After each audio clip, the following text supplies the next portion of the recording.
Ray Dalio said he would rather own Bitcoin than a bond. Ray Dalio is the manager of Bridgewater Capital, which is the biggest hedge fund in the world, operating out of Connecticut, where he is the #1 taxpayer as well. You said he would find his way to Bitcoin. That's right. I said he would capitulate. It was guaranteed.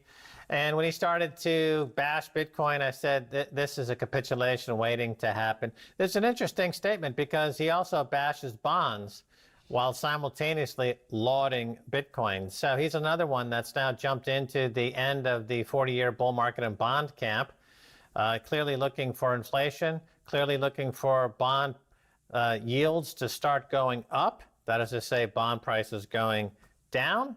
And now he understands, as Paul Tudor Jones, his neighbor out there in Greenwich, Connecticut, has said now for a couple of years, if you're trying to get an inflation hedge, the fastest horse in the race is Bitcoin. Yeah, and that's the remarkable thing.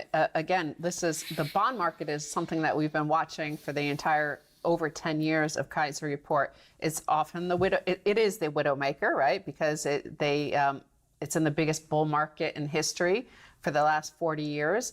And so you have Ray Dalio, biggest hedge fund in the world. You have Paul Tudor Jones. You have Michael Burry. You have Stan Druckenmiller, all in the past year saying, like, essentially getting to the position where they're shorting U.S. Treasuries, which is remarkable. And this is in response to all the money printing that is going on, that just the historic levels. Yeah, exactly right. There's an ability of the Fed to monetize that money printing or monetize that debt to a point. And then you get to the end game where confidence in the dollar evaporates and you have a collapse. And so the U.S. dollar is going to go the way of Venezuelan bolivar or other currencies that have suffered hyperinflation. What the price of Bitcoin is telling us right now is that the U.S. dollar is already in a hyperinflationary collapse against Bitcoin, as are all fiat currencies.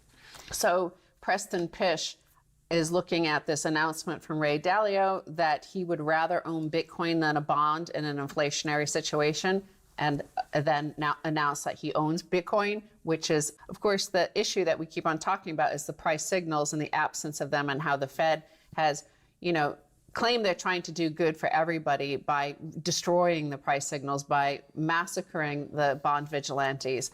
So Preston Pysh says, quote, "I'd rather have Bitcoin than a bond." Ray Dalio, sound familiar? CPI is broken, that's Consumer Price Index. QE, quantitative easing, equals asset price inflation. Additional UBI checks, universal basic income, equals even more QE. Because remember, Preston Pysh is the one that pointed that out here on this program. And that he said that the more fiscal stimulus you have to have more QE to balance it out. But also the Fed is buying all of those treasuries, of course, that are the bonds that are being issued in order to feed all the stimulus packages. Well, as Tom Waits once said, I'd rather have a bottle in front of me than a frontal lobotomy.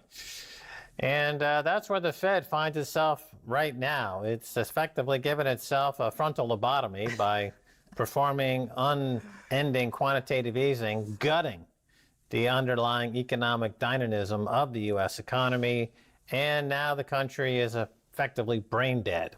Thank you, central bankers. You killed us.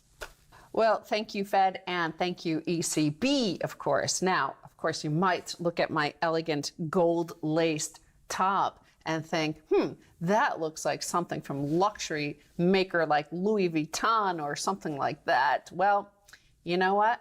They are in the headlines, and this is, again, Max was right. You pointed this out, and what's his name? Jimmy Dore.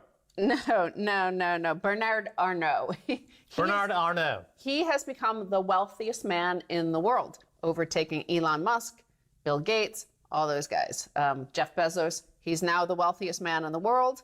But last year, or a few months ago, when Max pointed this out, Bernard Arnault was only the wealthiest man in France. And, he is the boss at LVMH, which makes all sorts of luxury brands they owned. But, why we knew this was coming, France's richest man gets a free lunch from the ECB. This was back from February 2020, so a little bit over a year ago. And Bernard Arnault, the boss of LVMH, Moet Hennessy Louis Vuitton, exceeded even his own incredibly low yield expectations in his company's giant bond sale this week, which included the biggest corporate issue in euros since 2016. The luxury giant raised 7.5 billion euros, which is $8.3 billion at that time, and 1.5 billion pounds, which was $2 billion at that time, over a range of maturities from 2 to 11 years to help finance his $16 billion purchase of Tiffany & Company. Right. As we pointed out, that the cost for that acquisition is effectively zero. So the European Central Bank gifted Tiffany's, an American luxury goods maker, jewelry maker, to the richest man in the world. Yes. And the fact that it's a luxury brand, like it's Louis Vuitton, et cetera, it's so ironic or iconic in terms of we are right back to the incredible neo-feudal times where the aristocracy is taking bubble baths in, extracted snail urine at $50,000 an ounce made by this guy, Bernard Arnault, who gets hundreds of billions of free money from the central bank to perpetuate neo-feudalism. And just like we had the Enlightenment, we have the new Enlightenment with Bitcoin, and just like we had the American Revolution, the French Revolution, and the Russian Revolution all coming about to end the era of aristocracy a couple of centuries ago, we're getting ready for the new era, the new insurrections, the new revolutions, and Enlightenment and Renaissance 2.0 aided by Bitcoin. Right. And at the time, February 2020, it's just at the very beginning of the pandemic. It was just hitting China at the time. But again, the article in Bloomberg points out they're like, oh, the ECB couldn't have imagined, you can't imagine that they actually want to help somebody like Bernard Arnault, that it's just for the ordinary people. Really, trust us. Like, all these programs are supposed to be just for the ordinary people. Really, we need to help the people. Right. And when America. they did this, I pointed out on this very show that in real time, when it was happening, that it was just the ECB handing over Tiffany's to the richest man in the world now for free, and that's why interest rates are so low. It has absolutely nothing to do with helping out people. As a matter of fact, low interest rates are causing feudalism to reemerge in Europe and in America at the same time. Like, we fought the Revolutionary War for nothing. The Declaration of Independence was for naught. The Constitution's been shredded. We're right back to where we were in 1776. And either this country wakes up and realizes that the central bank, which we resisted for 100 years until 1913, when the Bank of England came over and instituted the central bank, the Federal Reserve Bank in America, and reintroduced aristocracy in America, we are going the way of all feudal serfs into the dirt. Eating dirt, America, eating dirt.